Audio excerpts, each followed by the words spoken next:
Hello, everybody. This is Glory. Welcome to Alpha Home. Today, in the series of Kali, we will be speaking about my deity, Chinnamasta, uh, and how is she very much related to the head of Buddha. And if you have followed my work in my previous videos, where I've extensively spoken about Chinnamastama, I have time and again spoken about a very, you know, secret aspect of Ma, wherein she's associated with everything, every place where head is worshipped. Any place where head is worshipped, the energy of Chinnamasta does exist there. Similarly, the head of Buddha, if you have seen, is the very popular iconography. The head of Buddha is carrying a lot of significance culturally in Buddhism. Uh, and how is it related to this form of Kali, which is Chinnamasta, where she has chopped off her head and she is holding the head. But also in the iconography of Kali, where you can see she's holding the head of a sadhaka, and underneath the head there is a copper where the blood dripping off the head falls in the copper, meaning this head now is taken into this iconography of Kali, where in she allows him a higher purpose, him or her, meaning the sadhaka, a higher purpose. And that higher purpose is for truly enlightening other being, nourishing other being. It is not anymore worldly in nature. However, it will always have the element of spectacular genius of a mind. It is considered that anybody who has worshipped Chinnamasta has broken through any set paradigm, uh, has broken through the state of Vira, has attained the state of Vira, where he or she will no longer have any set structure of this is how things are supposedly to be in the life of a sadhaka, in the life of a Kali sadhaka. Similarly, drawing parlance from the same, I believe, considering the Vajrayana sect of Buddhism, do popularly worship Chinnamasta as Vajrayogini and Vajravarahi. She is the same form. I am of a firm belief that, and there are heavy evidences around this, that Buddhism has great influence. The Buddhist tantric practices, the sect which got influenced by the sect which is Vajrayana, heavily got influenced by this form of Kali, and which is why the style of Buddhism was so spectacular. And how is it, how did it get reflected in Nalanda? Because as I made my video yesterday, Nalanda being the Mahavihara, it is not a university because university is a very foreign word. And how the head of Buddha became caused the revolution of the education system through Nalanda. And that is only possible through someone who has gone beyond the worldly purpose of this realm, and which is clearly depicted in the life of Buddha, in the life of every single individual prominently who has contributed greatly in Buddhism. And having said that, Buddhism has great roots in Hinduism. However, Hinduism always, you know, our Vedic traditions, by Hinduism, I mean, our Vedic traditions had always believed in Nirakar worships. They did not believe in idol worshipping. Idol worship only just came about post the Buddhists started worshipping Buddha as making Buddhist statues. Only after that did Hinduism received the idols of gods and goddesses. I'll cover all of this and I'll speak a bit about Nalanda because many of you wanted a bit of elaboration around how how did it work in Nalanda, and why do I say that although every single thing that Buddhism speaks of is existent in our Vedic culture, but our Vedic Vedas lost, were so much coded in their language that it was a high time that someone brought about a logical stream of knowledge for many people to follow and understand. And the Buddhists did one thing very well. They strategized it completely, a mental, intellectual marketing strategizing that Buddhists did around uh, their own religion. And I'll begin with the marketing genius. I begin with saying that the marketing genius of Buddhism is nothing but the attainment of the state of Vira, where Kali is now holding you in her hands, where Chinnamasta has chopped the head and she's holding the head in her own hand. So she's taken the reins into her hand and she's deciding she's letting the you know sadhaka decide, what do I want to do with this much power? I want to do something revolutionary, and how do I do it? Go about it. And that is basically Buddhism in a nutshell for a Kali Sadhaka. I don't know, it could mean many things to many people, but for a Kali Sadhaka, this is what Buddhism means. But you know, if you know a bit about the head of the Buddha, the thing that I began this video with, the significance of the head of the Buddha. If you have seen, there is a head and there is a bun on top of his head, on top of Buddha's head. It is believed that he had he had mastered his own self so much that he had another head bulged out of his head, and there were snails all over. The curls that you see on the head of the Buddha are compassionate snails all over his who got all over his head because his head had by that time grown hot. So these snails protected his head from getting further heated up. This is a very folklore thing in Buddhism.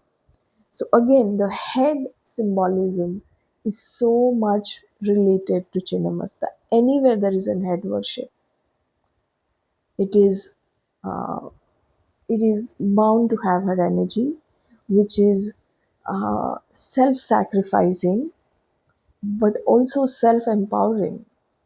So Buddhism in itself is sort of a rebellion for the Vedic text, which never, first of all, had a oral uh, Vedic texts. Vedic practices were all oral, orally communicated until Buddhism took place. And the first book You know, the first book across the globe was first of all written by Pragya Paramita, and it this written culture started with Buddhism, which is why I say they were the marketing genius of a religious cult that uh, was a phenomenon in itself. So, where did this marketing genius got together? Where did all of these marketing ideas got together? So, if you know a bit about Sariputra, he was amongst the five first disciples of Buddha, whom Buddha met in Rajagiri, which was the first capital of Bihar back then. So Sariputra, along with four other disciples of Buddha, uh, and were friends. First of all, these five of them met each other in a oral sermon of Buddha where they attended and they heard Buddha. So, and they decided that in their journey of enlightenment, reaching enlightenment, all these five of them will compile in written methods their uh, path to enlightenment and create a text out of it. So remember, this was the beginning of the marketing genius that Buddhism was. It isn't that these were not a part of Vedic things, but however, Vedas could never uh, grapple with the fact that Buddhists were a very new generation people wanting to do their own way, the Gen Z of those days, wanting to do things on their own ways. And they just wanted to not completely discard the Vedas, but take inspiration, but speak what they wanted to speak in their own ways. That is the beginning. These five disciples of Buddha began what was the most revolutionary marketing genius behind what Buddhism we all know today. And mind you, all these first five disciples, including Sariputra, were adept in Vedas. They came from Brahmanic families who were, masters of Veda. They knew Vedas by heart. So there were no ordinary people, dabbling things in a sermon of Buddha. These were all scholars of high order who were scholars of Vedas. So what they did instead, this was sort of a design thinking happening there. They had the knowledge of Vedas, they had the knowledge of life, and they thought of, merging both the sects together and creating an interface which would be so palatable and easily perceivable by the general masses or the masses in this case. So 300 years from this incident, where the five of them met together and made a contract, got into a formal contract that let's compile our journey to enlightenment with Buddha. So 300 years from this incident, Samrat Ashok uh, meets Shariputra, those five disciples, and Shariputra, to convocate him with a stupa, which is a very special stupa in Bihar. If you go, that is the tallest stupa, because by now Shariputra had become one of the greatest scholars of Buddhism. So, post convocating Sariputra, King Ashoka uh, took over Nalanda, and these were all happening in Nalanda by that time. Took over Nalanda and really gave it blueprint to a great organization called Buddhist. So, and I believe that Buddhism really, snowballed really fast. The ideas of Buddhism snowballed really fast uh, in the global arena post Samrat Ashoka turned Buddhist. You know, his dharma parivartan happened, and he joined Buddhist cult, and that is when what you saw was the renaissance of this cult that took place. And Nalanda, and it all started from Nalanda. And many do not know that Nalanda is a place which has a very spiritual angle to it before the university itself. So Nalanda is a place where it is believed that it is a place blessed by Nagas. So a lot of Nagas used to stay there, and Nagas were considered as a semi-bodied deities of sort who belong to Nalanda, and which is why it is considered as this was a place which had the potential to bless so many enlightened beings out of that one place, because it already had the blessings of Nagas in that one spot. So these Nagas again were considered to help Buddha also in his journey to enlightenment. So until until this point, Buddha was still a human being, and people were going and listening to him. Until this point, he wasn't worshipped as a god. But around the third century AD, what I spoke about when Buddha wasn't worshipped as a god was 6th century BC to 1st century AD. He wasn't worshipped as a god. He was still a human being giving sermons and people attending as his disciples. So, these five disciples got so influenced by by Buddha that they were they brought in 500 more people to join the cult, and these all snowballed post Samrat Ashoka became part of it. Around 3rd century AD, post post the sermons of Buddha, ongoing sermons of Buddha, around 3rd century AD, Ashoka turned Buddhist, and suddenly Nalanda got all its fame. What do you know of Nalanda today? The stature of Nalanda regained and amassed its fame post King Ashoka. The first marketing move, I'll now compile, according to me, the marketing moves by Buddhist, master stroke of sort.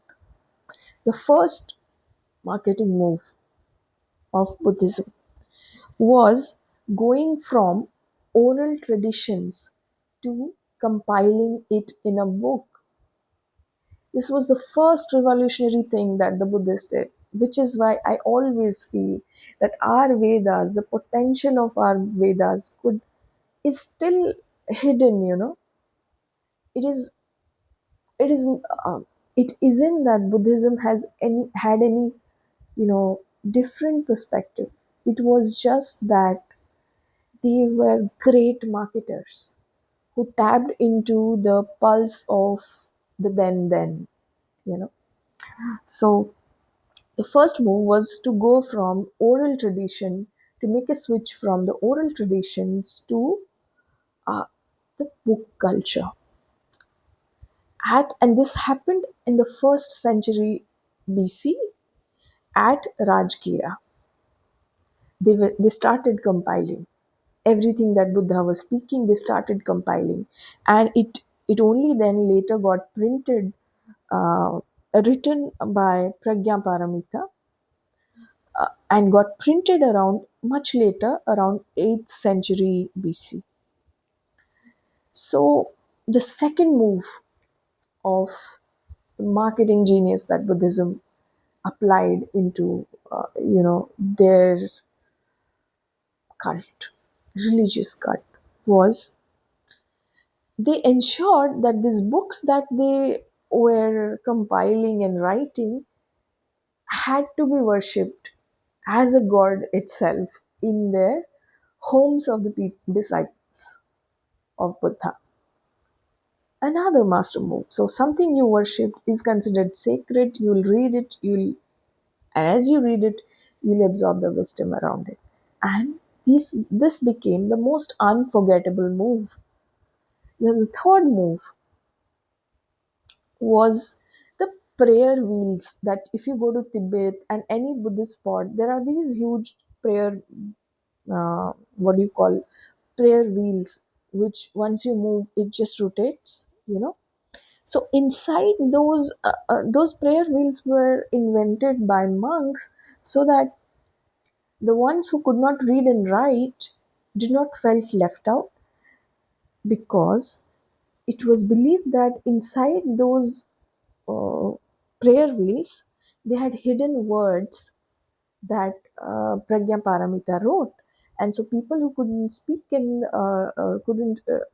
couldn't read and write could also, you know, attain their wisdom by just rotating those wheels. Such a marketing move. Such a new generation marketing move. I mean, have you thought about it? The fourth move was that of making, creating a cult of bodhisattvas. Bodhisattvas in Mahayanas were considered the beings who had the potential of becoming enlightened, who had the potential of turning into a Buddha themselves. However, they chose not to become, because they had a more lofty goal in their life to create more Buddhas than become it. So they did not have to have the objective of becoming a Buddha, they had the objective of enlightening people. So another masterstroke to roll this cult across masses. What could I say? This was the genius behind why Buddhism has got so popular. I'm not taking away the fact that they are popular. However, my only stress is upon that when people say that they want to become, they want to sit like a Buddha and be like a Buddha, there has been a lot of work behind all of those things that you speak. Our yogis and rishis in our Vedic cultures could never put those efforts into, they were still a little orthodox around keeping certain things encoded, and decoding them meant putting those wisdom and knowledge in the hands of oh so not worthy people. Now, the fifth move, drawing parlance from our Vedic knowledge, the fifth move was at any point in time, Buddhism ensured that there is merging of the Vedic philosophies into Buddhism also. So they did not say consider themselves as a strict religious cult. They were okay being a very open-minded uh, cult which was willing to borrow ideas from Vedic lineage also. Anything that could you know entertain and encourage scientific inquiry was merged into this cult. For example, bringing scientific inquiry, the cause and effect, the relational concept, and treated relational aspects of pain and desires, and treat it at its root, was something that they did very well. And this is very related in our Vedas also. But in this case, they had created the parlance of, the cause and the effect, and the relational aspect of it was established. They managed to establish it so that it was more easier for people to understand it. So, so it was unidirectional for understanding, and so way more mass marketable as a tool.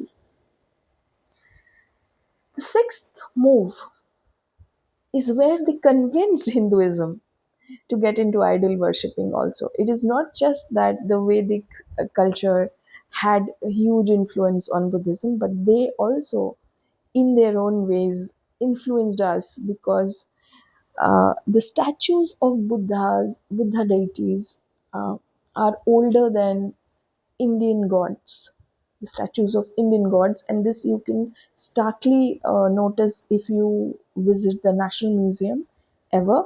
You'll see that the age of the statues of Indian gods and goddesses were built much later. Buddhists created their own idol, and this was a very, very stark move where they clearly influenced Indian Hinduism also. And Indians Indians always had this belief, like I said, the Indians always believed in Nirakar uh, rituals, meaning God is the larger consciousness and it has no shape and form. However, it only changed post Buddhism was getting, popular, and it gave a tough competition. And our Hinduism buddies, they just wanted to keep pace with the changing ecosystem of what people wanted, and so they created these statues and idols of gods and goddesses. Post Buddhist came up with their own, and this is when Buddha started getting worshipped like a god. Okay, and this was around 2nd century BC. What were the subjects that they taught in Nalanda? All of this was happening in Nalanda, whatever I am speaking. Subjects, what were taught? What wasn't taught? Ask me that question. Everything was taught: science, astronomy, medicine, mathematics, religion, art, architecture. You know, it was sort of a pedagogical infrastructure influencing far across people. The modern EU universities that you see at present, that ecosystem is believed, and this is researched, highly researched, is believed to be influenced by madrasas, and madrasas instead got their inspirations from uh, Mahavihara, Nalanda Mahavihara. The influence of the courtyard and the quadrooms for students, that architecture. So it can so the blueprint for the quads and courts of EU universities were also inspired from Nalanda, from what Buddhism was sitting and planning and doing all this. So again, it is also believed that the blueprints of the quads and courts of Cambridge and Oxford were also inspired and directly taken inspirations from Nalanda University. What a loss. I mean, what a loss for us. And this blueprint, this blueprint of the infrastructure, the pedagogy, was sort of like of a modern education with a scientific inquiry ecosystem. One of those many people do not know that one of the 33 luminaries of Buddha was Aryabhatta. He was a product of Nalanda. How many of you do know about this? People came to Nalanda to study, and they turned overnight celebrities in their own countries, in their own respective countries, because it taught very secular discipline, and it was a dream of many to come to Nalanda and just get it to be a part of one of the debates that was happening in Nalanda, because they got in very different kind of a crowd, and the entrance system was one of the toughest. Like if 10 people came, only 2 got selected, and they were rejected at the gate of it. The gatekeeper was the, you know, sort of the litmus test. He did the litmus test for the people who wanted to enter this very very renaissance kind of education system. So my point here is, when you are held in the hands of Kali as the head of the sadhaka, Rakta Bija, every drop of blood, she Kali allowed him to just live your life completely the way you want. And once you have completely lived, I'll hold you in my hand, and you'll be kept uh, 10 meters away, just 10 meters away from the eyes of Kali in her iconography. And that is an exceptional state. That head which Kali holds in her hand is an exceptional state in Tantra. It's the most secretive state of Kali sadhana, where you as a sadhaka become an exceptional Veera, where your patterns are unrecognizable. You will do something very unconventional that there is no, traced history of it. The same is the life of Buddha. The same is what Buddha did with Nalanda. The same is what people in Nalanda did. They were also a part. The revolution that they brought in with Buddhism. And, if you have heard that a lot of people from China and Japan were also coming. And this is where I say that when people say Chinese medicine and this, I have taken a therapy with Chinese medicine. Do you know the roots of Chinese medicine? It was taught in Nalanda. They stole our text. They came, and while they were copying, these ancient scriptures and sermons of Buddha, Chinese were copying it in their own language. And by the time there was this attack on Nalanda, they took it away, these monks took it away to their own respect, and they flew to China. Uh, they copied our Sanskrit text and flew to China. They stole the same and kept it in their own countries, and now they speak of Chinese medicine, etc., etc. And just don't, I don't look at the dark side of it, but look at the bright side of it also. What amazing leadership does these two countries depict, China and Japan? And they were once followers of this very land, which gave them what they have, the absolute true leadership, and the visionary things that these two countries do with their own people, their own land, is remarkable. So they did not just these people, these invaders. They when they came to study, they realized people here were studying such diverse, topics, which were very unconventional. And like I said, Tantra was also taught, and Tantra was also taught in very unconventional way. Mm, They could they could take any subject and convert it into an applied version, and that is how Tantra was taught to all of these. So Chinese medicine is also Tantra.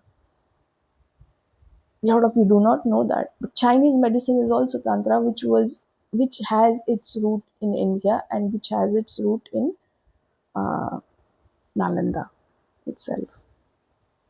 I mean, what a magnificent genius of an organization. Of a Mahavihara it was. And but what a great loss at the same time. But at, to attain that state of Buddha is every Kali sadhaka's dream. I mean, that is the most secretive state of worship in this Kala path, in the Kala Tantra path, where, you know, your head is now cut and is taken, not literally, I mean, your ego is shut off and you are taken to live a higher purpose for a higher goal in life. That is the most secretive part of Kali Sadhana, which a lot of people do not know. Because once you reach there, you go beyond your gurus, you go beyond your scripted texts also. So you will be unrecognizable in your ways and moves. So may I wish that the ones who are interested in the path of Kali attain that state, because it's a very magnificent state. You can do great things with it. Great change, ripples of change can be caused if you attain that very state. Thank you so much.